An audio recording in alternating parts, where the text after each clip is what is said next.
आज पूरी दुनिया में सबसे सर्वश्रेष्ठ यदि कोई ग्रंथ है तो भगवान कृष्ण के द्वारा गाया गया गीता ही है।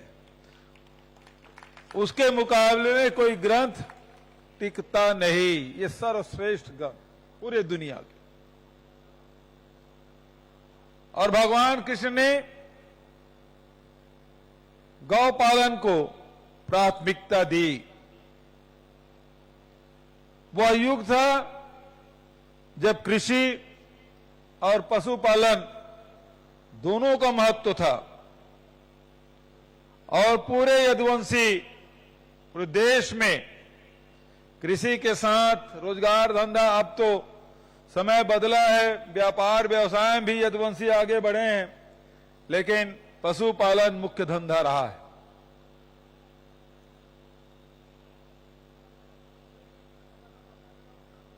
पशुपालन एक समय था जब लाभ का धंधा था, लेकिन आज समय बदलते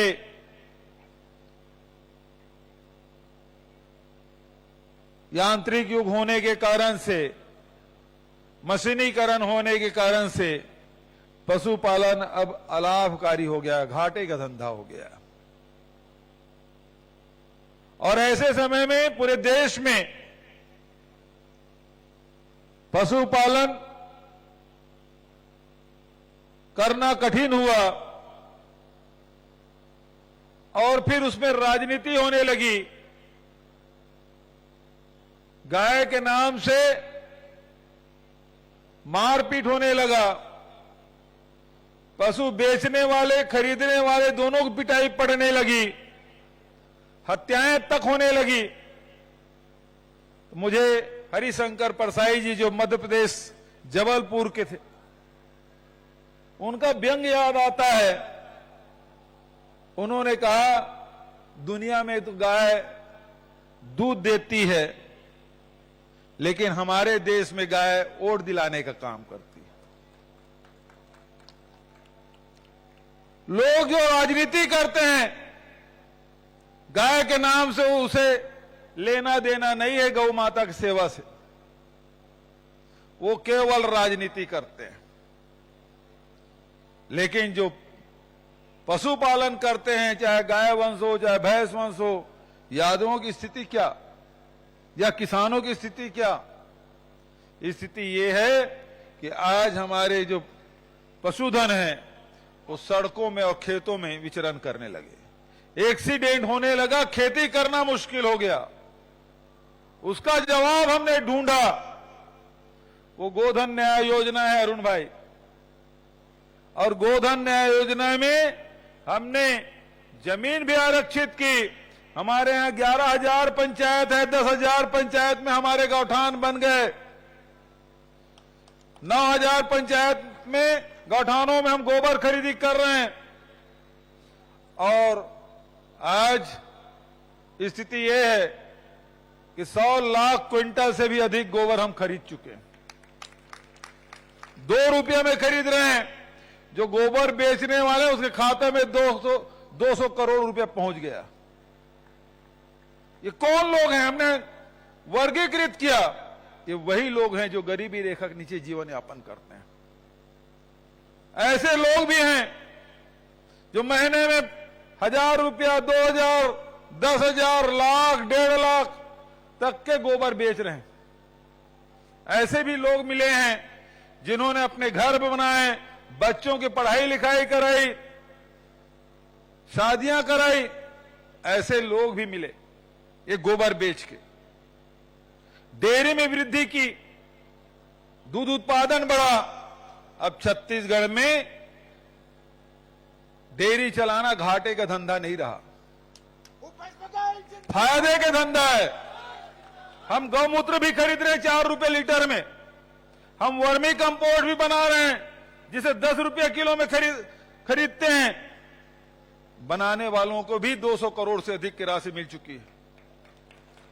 जमीन आरक्षित कर लिए। 10,000 पंचायत में लगभग 1.5 लाख एकड़ आरक्षित कर लिया।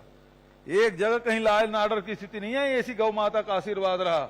नहीं तो आज 5 डिसमिल जमीन खाली करा के देख लीजिए, एसडीएम, पुलिस, थानेदार के साथ संघर्ष होता है, पूरे फोर्स ले जाना पड़ता है।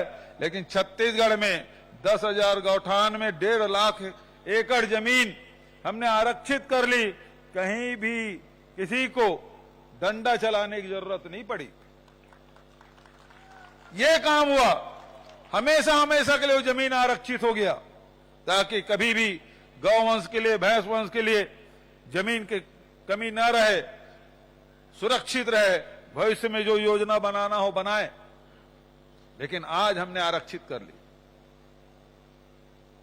चारे की व्यवस्था, चारा गांव विकसित कर रहे हैं ताकि मवेशी को चारा मिल सके, वो भी काम हम कर रहे हैं।